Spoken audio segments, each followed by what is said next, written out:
अखंड ज्योति, फरवरी 1942। सदुपदेशों को ध्यानपूर्वक सुनो। तुम पेट को तो भोजन देते हो, पर देखो कान को भी भोजन दे देना। पेट भूखा रहेगा तो शरीर क्षीण होगा, और कान भूखे रहेंगे तो बुद्धि मंद हो जाएगी।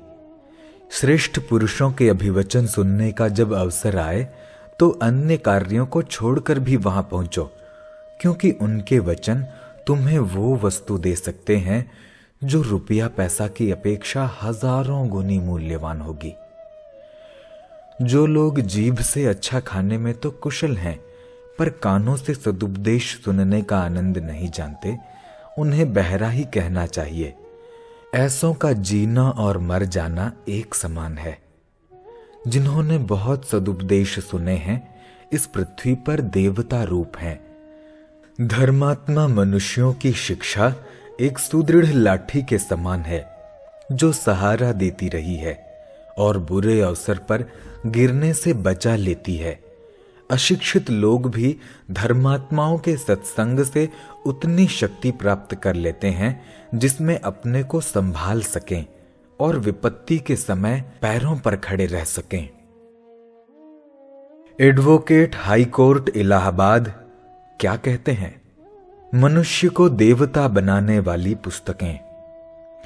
जो ज्ञान युगों के प्रयत्न से मिलता है, उसे हम अनायास ही आपके सम्मुख उपस्थित करते हैं। ये पुस्तकें बाजारू किताबें नहीं हैं। उनकी एक एक पंक्ति के पीछे गहरा अनुभव और अनुसंधान है। विनम्र शब्दों में हमारा दावा है कि इतना खोजपूर्ण अलभ्य साहित्य इतने स्वल्प मूल्य में अन्यत्र कहीं भी नहीं मिल सकता। पहला, मैं क्या हूं? आत्मा का प्रत्यक्ष दर्शन करने के लिए कुछ सरल साधन। मूल्य 1 रुपया। दूसरा, सूर्य चिकित्सा विज्ञान। सूर्य की प्रचंड रोग नाशक शक्ति द्वारा वैज्ञानिक ढंग से कठिन रोगों की चिकित्सा। मूल्य 1 रुपया। तीसरा, प्राण चिकित्सा विज्ञान। मनुष्य के अंदर गजब की विद्युत शक्ति है, उसके द्वारा समस्त रोगों का इलाज। विदेशों में इस विधि से बड़े बड़े अस्पताल चल रहे हैं। मूल्य 1 रुपया। चौथा, पर काया प्रवेश। मैस्मरिज्म के ढंग पर आत्मशक्ति को दूसरे के शरीर में प्रविष्ट करके उसे इच्छानुसार चलाने की साधना। इस पुस्तक का मूल्य है 1 रुपया। पांचवा, स्वस्थ और सुंदर बनने की अद्भुत विद्या। आध्यात्मिक सरल साधनों द्वारा तंदुरुस्त और खूबसूरत बनने के अद्भुत उपाय। मूल्य 1 रुपया। छठा, मानवीय विद्युत के चमत्कार। शरीर की बिजली से कैसे कैसे आश्चर्यजनक कार्य होते हैं, इसका विस्तृत वैज्ञानिक विवरण। मूल्य 1 रुपया। सातवां, स्वर योग से दिव्य ज्ञान। स्वरोदय विद्या द्वारा गुप्त और भविष्य की बातों को जान लेने की रहस्यपूर्ण साधना। मूल्य 1 रुपया। आठवां, भोग में योग। शीघ्र पतन, स्वप्न दोष, प्रमेह, नपुंसकता आदि विकारों को योग साधनों से दूर करने और मनचाही स्तंभन शक्ति प्राप्त करने की गुप्त विधियां। मूल्य 1 रुपया। नौवां, बुद्धि बढ़ाने के उपाय। जिन लोगों को मस्तिष्क से काम करना पड़ता है या जो स्मरण शक्ति बढ़ाकर बुद्धिमान बनना चाहते हैं, उनके लिए ये कल्प वृक्ष के समान है। मूल्य 1 रुपया। 10वां, धनवान बनने के गुप्त रहस्य। बड़े बड़े कुबेरों द्वारा कार्य रूप में आई हुई ऐसी विधियां हैं जो आपको भी धनवान बना सकती हैं। मूल्य 1 रुपया। 11वां, पुत्र या पुत्री उत्पन्न करने की विधि। मनचाही संतान प्राप्त करने के सारे रहस्य इस पुस्तक में खोल कर रख दिए गए हैं। मूल्य 1 रुपया। 12 वशीकरण की सच्ची सिद्धि। दूसरों को अपने वश में करने के लिए बिल्कुल सच्चे और हजारों बार आजमाए हुए प्रयोगों का वर्णन। मूल्य 1 रुपया। 13 मरने के बाद हमारा क्या होता है। मृत्यु के उपरांत प्राप्त होने वाले स्वर्ग, नरक, पुनर्जन्म, प्रेत योनि, मृतकों का साक्षात्कार, उनकी सहायता प्राप्त करना आदि बातों पर अनुभवपूर्ण वर्णन। मूल्य 1 रुपया। 14वां जीव जंतुओं की बोली समझना। मूक जीव जंतुओं की भी स्वतंत्र भाषा है और वे भी हमारी ही तरह बातचीत करते हैं। उसे समझने का महत्वपूर्ण विधान। मूल्य 1 रुपया। नोट: 4 या अधिक पुस्तकें लेने पर 1/4 कमीशन दिया जाता है। हर पुस्तक पर 1 आना के हिसाब से पोस्टेज लगता है जो खरीदार को देना होता है। इस प्रकार कमीशन काटकर और पोस्टेज जोड़कर 1 रुपया प्रति पुस्तक के हिसाब से मूल्य भेजना चाहिए। 4 से कम पुस्तकें मंगाने वाले 7 आना प्रति के हिसाब से भेजें। पता: मैनेजर, अखंड ज्योति, मथुरा। सतयुग आ रहा है। स्वर्ग युग, सत्य युग, नवीन युग द्रुत गति से दौड़ता हुआ आ रहा है। ये असंदिग्ध भविष्य सूक्ष्म दृष्टि से ही नहीं, स्थूल नेत्रों से भी दिखाई पड़ रहा है। विगत शताब्दियों में मानव जाति ने इतना पाप कमाया है कि उसके भारी बोझ से आज गर्दन टूटी जा रही है। स्वार्थ और लिप्सा के मद में उन्मत्त होकर मनुष्य ने ये भुला दिया कि वो क्या था, क्या है और आगे क्या होना है। जीवन को भस्मीभूत समझकर प्रभु की न्याय सत्ता को स्वीकार करने से इनकार किया गया और नास्तिकता के आसुरी प्रलोभन में ललचाकर इंद्रिय लालसा को तृप्त करने के लिए कदम बढ़ाया गया। मैं अधिक लूंगा, दूसरों की मुझे क्या परवाह।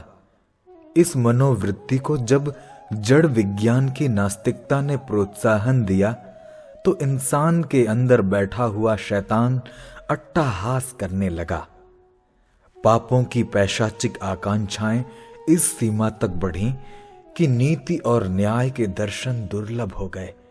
राजनीति के नाम पर मनुष्य 7 समुद्र पार करके अनेक कष्ट उठाता हुआ सुदूर देशों में पहुंचा और वहां अपने शोषण की सुदृढ़ व्यवस्थाएं की। धर्म के नाम पर दूसरे निर्दोषों की गर्दन पर दांत गढ़ाकर उनकी धमनियों का भरपूर रक्त पिया। ऐसे अनेकानेक संगठित षड्यंत्रों की ओर जब मानव बुद्धि पिल पड़ी तो सर्वत्र अनैतिकता की सत्ता स्थापित हो गई। प्रचार के बल पर धर्म को अधर्म और अधर्म को धर्म साबित किया जाने लगा। थोड़े से सशक्तों ने अपनी महत्वाकांक्षा के लिए अपने से निर्बलों की कमजोरी का अनुचित लाभ उठाया और उनकी छाती पर चढ़ बैठे। इसके समर्थन में नाना प्रकार के राजनीतिक, धार्मिक और सामाजिक कानून गढ़े गए।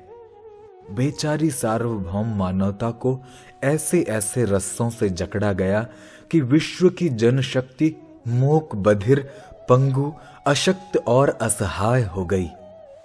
गुलाम देशों की प्रजा के समान स्त्रियों के मनुष्योचित अधिकारों का अपहरण करके शैतान अपने अट्टहासों से बारंबार आकाश को गुंजित करने लगा।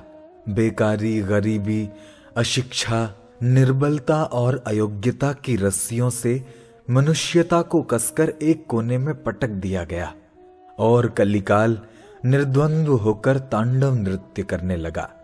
इंसान पैदा होते थे और जीते भी थे, पर ये दोनों ही कार्य नीरस हो गए। आत्मा का परमात्मा के पुत्र का जब पृथ्वी पर अवतार होता था तो प्रकृति में एक उल्लास की लहर दौड़ती थी, पर अब तो इन जीवित मृतकों से भूभार ही बढ़ने लगा। असहाय अवस्था की विकृति की सड़ांध से चारों ओर दुर्गंधी ही दुर्गंधी वायुमंडल में फैल गई। मनुष्य जीवन के हर पहलू में दुराचार, छल, कपट, धोखा, भय, अन्याय का बोलबाला हो गया। मनुष्य की खाल ओढ़कर घूमने वाले भेड़ियों से पृथ्वी भर गई और उनके आपसी संघर्ष से गगन भेदी चीत्कारें गूंजने लगी। मनुष्य ने अपना देवत्व त्याग दिया और शैतान की निर्द्वंद्व उपासना करने लगा। पाप के भार से पृथ्वी की पीठ टूटने लगी। पिता ने अपने पुत्रों को, परमात्मा ने आत्मा को, राजा ने राजकुमारों को इसलिए भेजा है कि सृष्टि की सुव्यवस्था रखो, इस वाटिका को सुरम्य बनाओ। इतना अधिकार उसे नहीं दिया है कि सर्वत्र अराजकता फैला दे और हरे भरे लता वृक्षों में खड़े खड़े आग लगवा दे। ऐसी ही अव्यवस्था के समय के लिए शंभु का तीसरा नेत्र सुरक्षित है। वे नहीं चाहते कि सृष्टि में पाप बढ़े, शरीर में फोड़े उठें, पर जब वे बढ़ते हैं तो निर्दय डाकू की तरह वे चाकू घुसेड़ घुसेड़ कर मवाद को निकाल डालना भी जानते हैं। भले ही रोगी हाय हाय करता हुआ फड़फड़ाता रहे और वेदना से विह्वल होकर छटपटावे।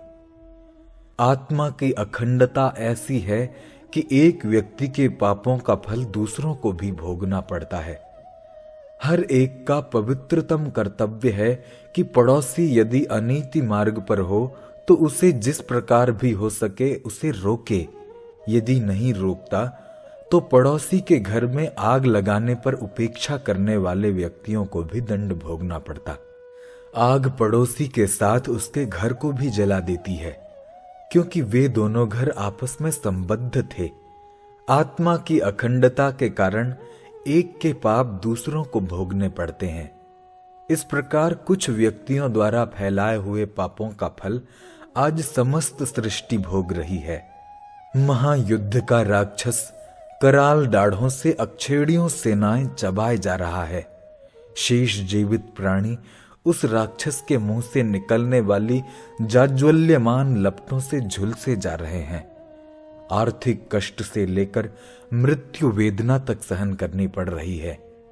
मानो कली की करतूतों का समस्त सृष्टि से बदला लिया जा रहा हो। रुद्र का तृतीय नेत्र अपनी कोप ज्वालाओं से जहां प्रचंड संहार कर रहा है, वहां विष्णु की सांत्वना पूर्ण भुजाएं भी उठ रही हैं। जगत पिता अपने करुण नेत्रों से संदेश देते हुए मानव से कह रहे हैं, पुत्र, अब ऐसी भूल मत करना। तुझे संसार में सत्य, प्रेम और न्याय के सुमधुर फल चखने के लिए भेजा गया है, न कि इस वाटिका में आग लगाने के लिए। पाप के बहकावे में अब न आना। दंड सहकर तुम्हारे पाप निवृत्त हो गए हैं। अब अपने कर्तव्य धर्म को समझो। तुम इंद्रिय रत कीड़े नहीं हो, मेरे परम प्रिय राजकुमार हो। पिछली भूल का प्रायश्चित करो और नवीन सत्य युग का निर्माण करो। मनुष्यता दंड शोधित होकर अपनी भूल को स्वीकार करती हुई प्रभु के संदेश को श्रद्धा पूर्वक सुन रही है और भूत के अनुभव से भविष्य की आधारशिला रख रही है। इस प्रकार आज की प्रसव वेदना में से एक नवीन रत्न उद्भूत हो रहा है। उसका नाम होगा सत्य युग। उसका आगमन हमें प्रत्यक्ष दिखाई दे रहा है। अवतार का सच्चा स्वरूप। सत्य नारायण ही निष्कलंक हैं। हमारा निश्चित विश्वास है कि अब सत्य का युग बहुत ही निकट आ गया है और उस युग का प्रवर्तक अवतार बहुत ही शीघ्र प्रकट होने वाला है। इस अवतार को बहुत दिनों से निष्कलंक नाम दिया जा रहा है। ये नाम ठीक है, क्योंकि सत्य ही निष्कलंक है। कलंकित वही होगा जो मिथ्या है। सत्य तो त्रिकाल में भी कलंकित नहीं हो सकता, इसलिए निश्चय ही जिसे निष्कलंक कहा जाएगा वो सत्य के अतिरिक्त और कुछ नहीं होगा। इस अवतार को कोई कोई सत्य नारायण के नाम से भी पुकारेंगे। पूर्व समयों में भी जब सत्य नारायण के अवतार हुए हैं तो उनके चित्र इस प्रकार के बनाए गए हैं जिनके एक हाथ में कमल पुष्प है और दूसरे में गदा। तत्वज्ञानियों की दृष्टि से इस अलंकारिक रूप की व्याख्या दूसरी तरह से होगी। कमल पुष्प प्रेम का सूचक है और गदा न्याय की प्रतिनिधि है।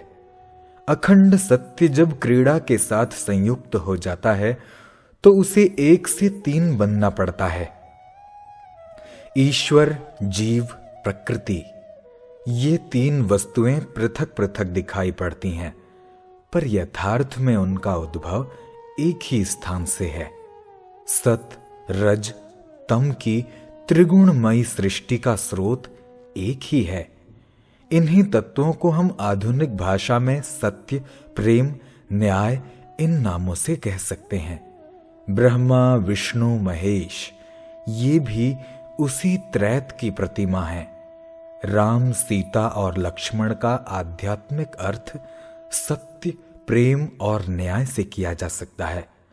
केवल एक पदार्थ से बहुत का कार्य नहीं चलता, तब उसके विभाग हो जाते हैं। भगवान सत्य इस सृष्टि का कार्य प्रेम और न्याय के साथ चलाते हैं। हमारे 2 हाथ हैं, 2 आंखें हैं, 2 कान हैं, 2 नथुने हैं। ये 2 साधन भगवान सत्य के भी हैं, एक प्रेम, दूसरा न्याय। ये त्रिगुणमयी सृष्टि का संतुलन ठीक रखने के लिए है। इस 3 तार के यज्ञोपवीत को ब्रह्मवेत्ता ब्राह्मण अपने कंधों पर धारण करते हैं, जिससे कि वे जीवन में हर घड़ी इन 3 महान तत्वों को स्मरण रखें। इन 3 तत्वों का पृथक पृथक आगे के 3 लेखों में विवेचन किया जाता है। आशा है कि इससे पाठक अवतार का ठीक ठीक स्वरूप पहचान जाएंगे।